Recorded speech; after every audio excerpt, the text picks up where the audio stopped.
Hey everyone, welcome back to my channel. আবার একটা নতুন ব্লগে তোমাদের সবাইকে জানাই স্বাগত।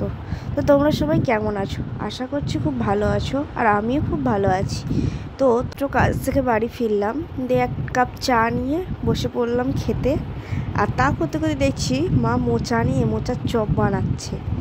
তোমরা যারা আমার আগের ব্লগটা দেখেছিলে তারা তো জানোই যে আগের দিনকে কি পরিমাণে ঝড় আর বৃষ্টি হয়েছিল। সেই ঝড়েতে আমাদের একটা কলার কাঁদি পড়েছিল, আর তার সাথে একটা মোচাও ছিল। সেই মোচাটাকেই মা মোচার চপ বানাচ্ছে। চলো কি করে বানাচ্ছে সেটা দেখে নিই। প্রথমে দেখলে জিরে আর শুকনো লঙ্কা একটু শুকনো খোলায় নেড়ে তারপরে নামিয়ে ওটা বেটে নেবে। আর সাইডে মোচা আর আলু সেদ্ধ করে রেখেছিল।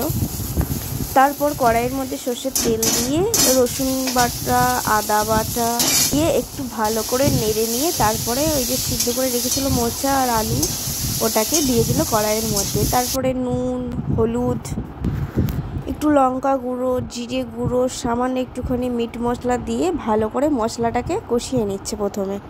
তারপর সামান্য একটুখানি চিনিও দিয়েছিল যাতে স্বাদটা ভালো হয়। তারপর ওই ভাজা মশলাটাকে দিয়ে আবার বেশ কিছুক্ষণ ধরে নেড়ে নিল। তারপর বাদামটাকে দিয়ে ভালো করে মাখিয়ে নামিয়ে নেবে।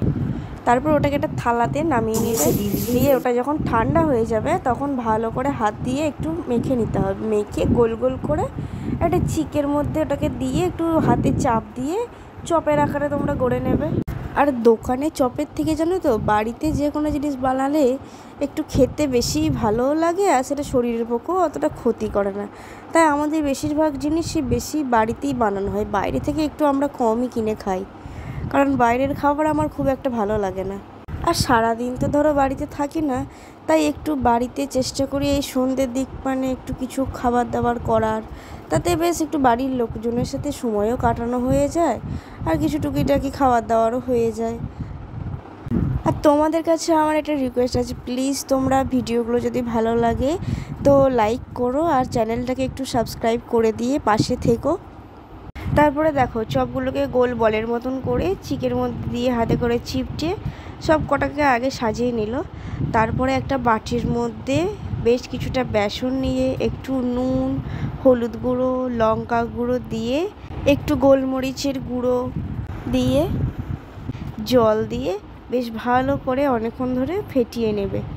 ফেটিয়ে নিয়ে কিন্তু ব্যাটারটাকে এমনভাবে বানাবে যেন চপগুলোর গায়ে লেগে থাকে। ওই চপের আলুটা থেকে বা চপটা থেকে যেন ছেড়ে চলে না যায়। একটু ঘন বানাবে আর কি। ওই যে চপগুলোকে আগে থেকে গড়ে রেখেছিল ওইগুলোকে এবার বেসনের মধ্যে চুবিয়ে নিয়ে একটা একটা করে চুবিয়ে নিয়ে সব আর কি তেলের মধ্যে দিয়ে এপিট ওপিট লাল লাল করে ভেজে নিয়ে একটা একটা করে তুলে নেবে আর কি। আমার এই মোচার চপটা খেতে খুব ভালো লাগে, কিন্তু এই মোচার তরকারি বা অন্য কোনো কিছু করলে কিন্তু আমার অতটা ভালো লাগে না। তোমাদের কার কার মোচার চপ খেতে ভালো লাগে অবশ্যই কিন্তু জানিও আমাকে। আগে যখন এরকম ঝড় বৃষ্টি হতো, সন্ধ্যেবেলায় ধরো কারেন্ট থাকতো না, তখন টুকিটাকি এটা ওটা খাবার দাবার বানিয়ে একটা বাটির মধ্যে অনেকজন মিলে মুড়ি টুড়ি মাখিয়ে নিয়ে বসে বেশ গল্প করতে করতে খাওয়া হতো। কিন্তু এখন ওই কাজের চাপেতে সবই যেন সেই অতীত হয়ে গেছে। তো তোমরাও একবার এইভাবে মোচার চপ বানিও বাড়িতে, আর কেমন হয়েছে আমাকে কিন্তু কমেন্টে জানিও।